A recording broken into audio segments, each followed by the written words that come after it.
Hey everyone, welcome back to the channel.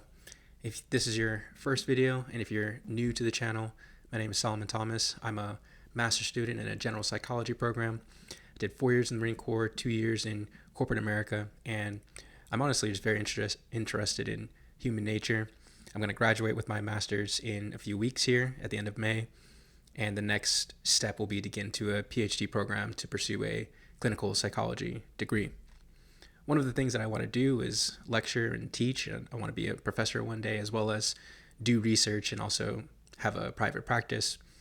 So the point of making these YouTube videos, at least one of them, is to practice detailing out some of the ideas that I'm interested in and to practice communicating and thinking out loud and not exactly reading off of a script, so to speak. However, I do have a Substack. Link will be in the description where I will write about some of these ideas as well. So the goal is just to be a better communicator, be a better thinker, and hopefully share some of the ideas that I've come across from different authors and philosophers and psychologists that I think are interesting to me, but I also hope will be useful for other people. So in today's video, I want to talk about personality. I want to talk about what personality is and how it can be useful to understand yourself, so that way you can better predict how you will react to certain situations, and you can maybe even predict other people. So first question, what is personality? One of the ways that I would conceptualize it is as your individual idiosyncratic pattern of attention. What do I mean by that?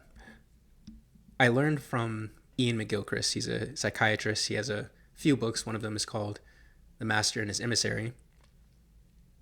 I learned that attention can be thought of as the primary cognitive faculty. It's not just another skill or another trait. It's the faculty that enables all others. It enables language, it enables perception, it enables memory, particularly because there's so much information in the world and there's so little of us. We have so little ability to deal with all of that information, and so we have to organize it. And attention is just that. It is the pattern of organizing information, of foregrounding some information and backgrounding something else. It's the filtering of facts in the world or phenomena or stimuli that are irrelevant, so that way you only have to contend with that information that is relevant and salient. And that has implications for how you behave in the world, how you perceive the world, what you remember, what gets encoded into your memory, and then what gets remembered in another context. It also has implications for your emotions and memory and motivation, And so when I think about personality and I think about individual differences between people, it's been useful for me recently to start with the idea that people pay different kinds of attention to the world. And there are many, many ways to flush that out. One of the models that are primarily used for understanding personality is called the Big Five traits. And so it stands for Big Five traits. It's ocean, it's openness, conscientiousness, agreeableness, extroversion, and neuroticism. And these are different traits, different personality traits that mediate the severity and frequency and type of attention that's paid to the world across these 5 different dimensions. And now there are different models that were derived from different methods that have different starting assumptions in terms of trying to characterize human personality. But right now I'm using the Big Five model. And so how do those 5 traits of personality relate to different kinds of attention? Well, we can walk through a few examples. So let's take openness to experience as an example, as a personality trait.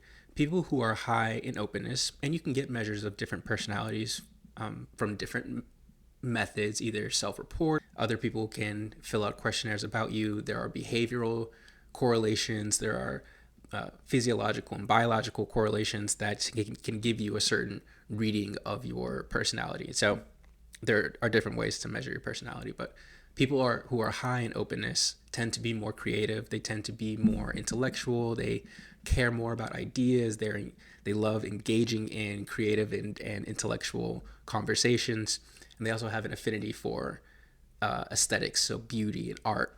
And someone who's low in openness, maybe they don't like they might prefer predictability and stability, and then maybe they're a little more practical and a little more hands-on. So you can take people who differ in terms of openness, and they will manifest different behaviors and different perceptions.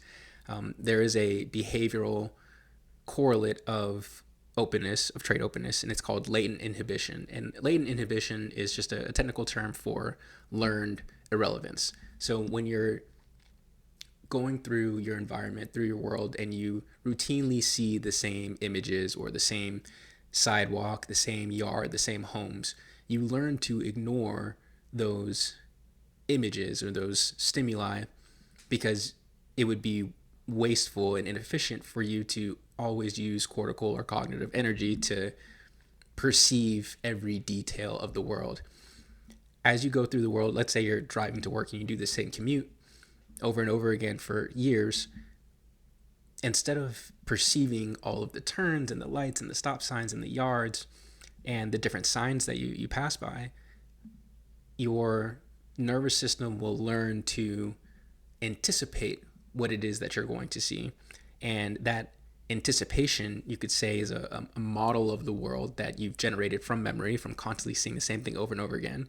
And so instead of directly perceiving the houses or the cars or the garages or the signs along your route, you'll instead anticipate and use your memory to filter out things that are unimportant. And it's only when there's a stark enough deviation between what's actually going on in the world and this anticipatory model that you've generated from your memory where you will kind of tune in and actually start to pay more attention. So again, that's called latent inhibition. It's essentially learned irrelevance.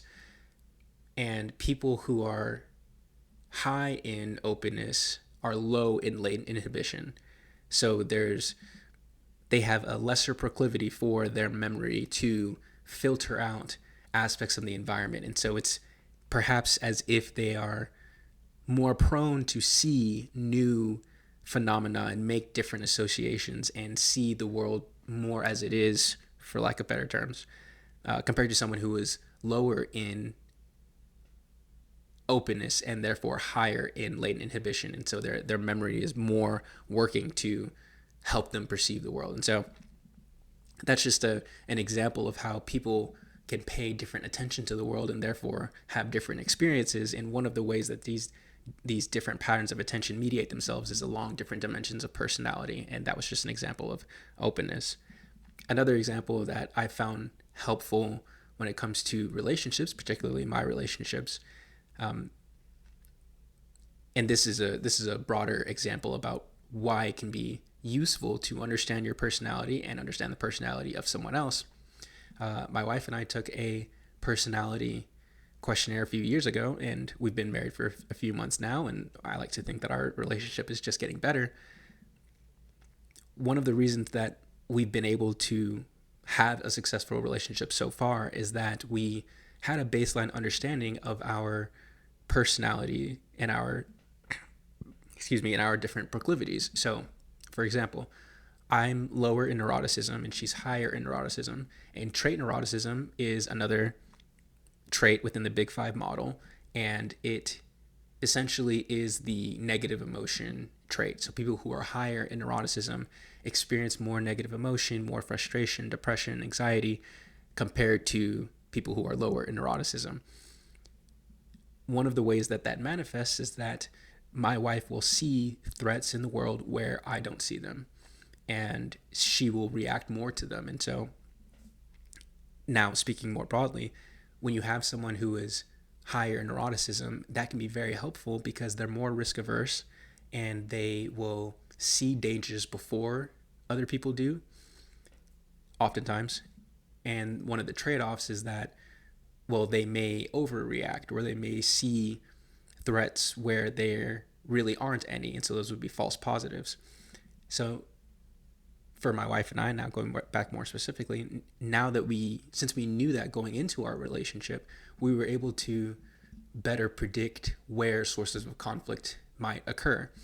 So if she were to react to something that is potentially threatening and I might think it's an overreaction, instead of not understanding why she's doing what she's doing, part of me knows, okay, personality, at least half of it is genetically instantiated.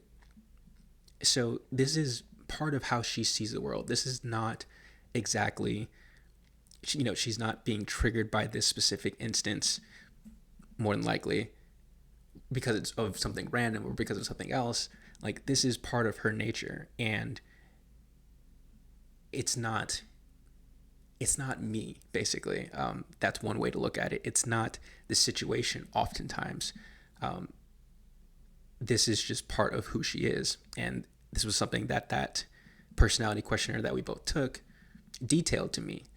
One of the pieces of advice it gave me was, look, Solomon, you can't take things personally when she brings problems to you. You can't take it personally. And that's been super helpful. And that's been enlightening to us as we've been making our way through our relationship. So personality as differences of attention that we pay to the world can be helpful in terms of trying to generate strategies to ameliorate potential conflicts that might happen in the future. If you can better understand yourself, you can better understand your partner. That way you can better predict each other. And that's really the key instance that has been helpful to me. And one of the reasons why I'm very interested in it is because when it comes to trying to understand the political scene, or trying to understand a culture, or trying to understand how to best raise someone given their temperament, it can be helpful to know what some of their baseline predispositions are in terms of just how they see the world and how they will tend to act in the world and how they will react emotionally in the world. So that's just been something that's been great, and I highly encourage anyone, if you're interested in human nature and trying to know more about yourself or trying to know more about other people, it would be to take a personality questionnaire and read about the Big Five. All right, I'm going to leave it there. Thank you guys for listening, and I'll see you in the next video.